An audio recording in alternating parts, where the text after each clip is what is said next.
Ya, baik. Bismillahirrahmanirrahim. Assalamualaikum warahmatullahi wabarakatuh.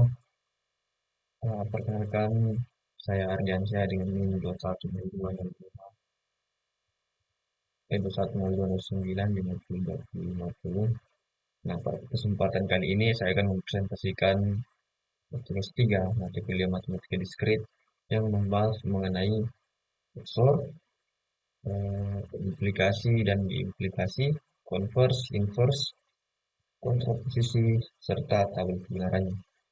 Nah, pertama, kita masuk di materi SOR. Nah, pada slide ini terdapat dua operasi logika yaitu SOR dan inclusive OR. Nah, pertama adalah SOR. Nah, SOR ini menghasilkan nilai benar apabila hanya salah satu dari dua proposisi yang bernilai benar. Nah, apabila kedua proposisi sama-sama benar atau sama-sama salah, maka nilai SOR adalah salah.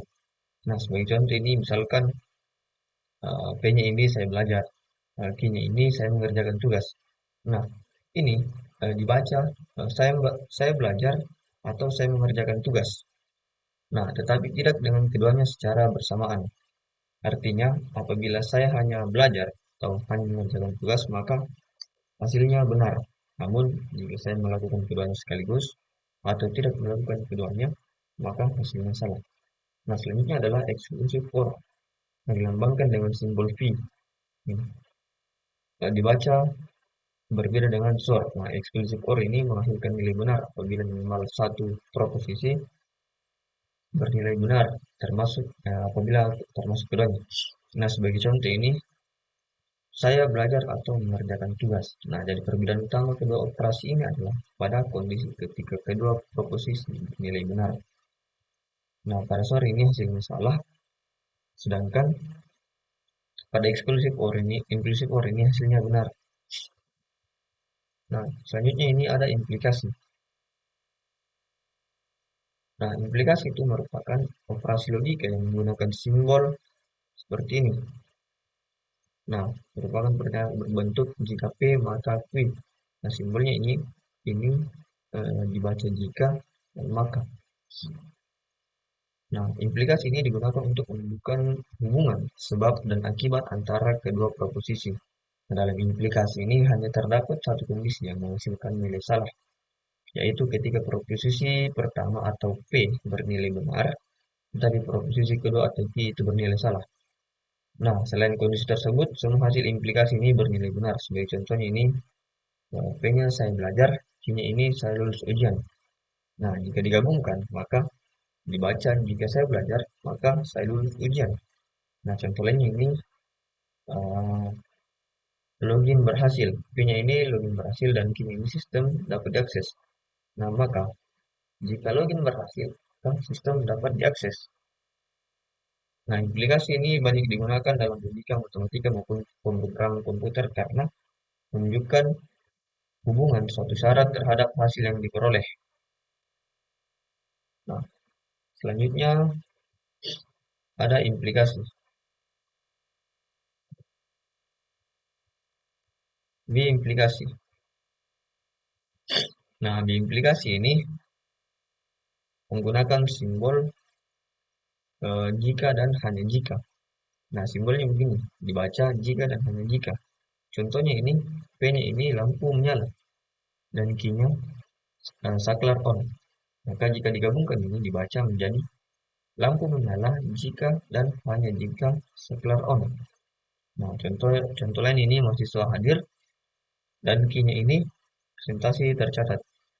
Nah, artinya kedua kondisi tersebut ini saling berkaitan sehingga harus memiliki nilai kebenaran yang sama.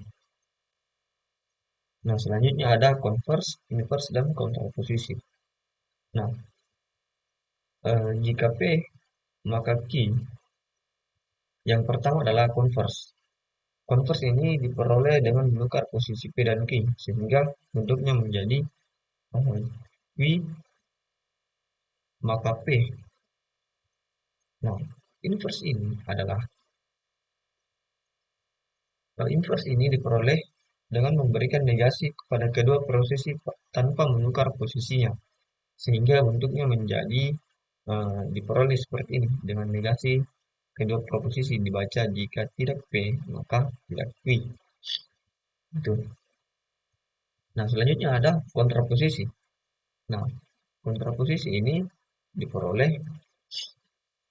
dengan menukar posisi kedua proposisi ini sekaligus kemudian memberikannya negasi.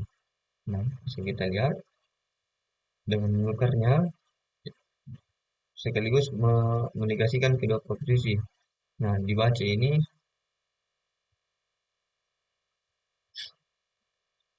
dibacanya jika tidak Q maka tidak P. Nah, begitu.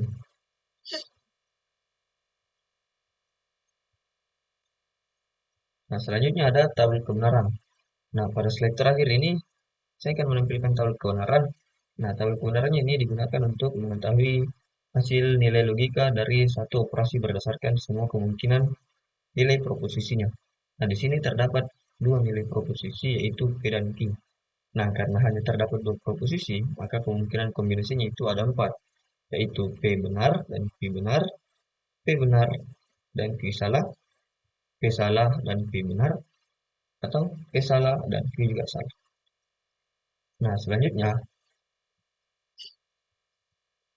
setiap kolom menunjukkan hasil dari operasi logika yang berbeda pada kolom P disjungsi V. Nah, merupakan eksklusif OR. Nah, operasi ini bernilai benar apabila minimal salah satu proposisi bernilai benar. Oleh karena itu, hanya baris terakhir yang bernilai salah karena P dan Q sama-sama salah. Nah, pada kolom merupakan eksklusif OR pada kolom ini. Nah, operasi ini hanya bernilai benar apabila tepat satu proposisi bernilai benar. Bisa kita lihat. Nah, karena itu pada baris kedua dan ketiga semuanya benar, sedangkan pada baris pertama dan terakhir hasilnya salah. Nah, pada kolom selanjutnya ini P maka Q adalah merupakan kolom implikasi. Nah, implikasi ini hanya bernilai salah satu pada kondisi P benar dan Q salah, yaitu pada baris kedua selain kondisi tersebut, hasil implikasi bernilai benar. Nah, bisa kita lihat P dan Q-nya. Selanjutnya, ada kolom diimplikasi. Nah, operasi ini bernilai benar apabila kedua proposisi memiliki nilai yang sama. Oleh karena itu, baris pertama dan keempat itu bernilai benar, sedangkan baris kedua dan ketiga itu bernilai salah. Nah, selanjutnya terdapat P, maka P yang merupakan converse. Kemudian negasi P, maka tidak negasi P itu merupakan inverse. Dan yang terakhir, ini adalah kontraposisi. Nah, apabila diperhatikan, pada hasil kolom kontraposisi itu selalu sama dengan hasil pada kolom implikasi. Hal ini menunjukkan bahwa kontraposisi ekuivalen dengan implikasi, sedangkan konvers dan inverse ini memiliki pola nilai yang berbeda sehingga tidak selalu ekuivalen dengan implikasi. Nah, dengan memahami tabel kebenaran ini, kita dapat menentukan nilai benar atau salah dari setiap proses logika secara sistematis tanpa perlu menebak hasilnya. Nah, sekian presentasi mengenai SOR, implikasi, biimplikasi, converse, inverse, dan kontraposisi, serta tabel kebenarannya. Semoga penjelasan saya dapat tersampaikan dengan baik dan mampu membantu teman-teman untuk memahami apa yang telah saya sampaikan pada kesempatan kali ini. Lebih dan kurangnya mohon dimaafkan. Bila taufiq walhidayah. Wassalamualaikum warahmatullahi wabarakatuh.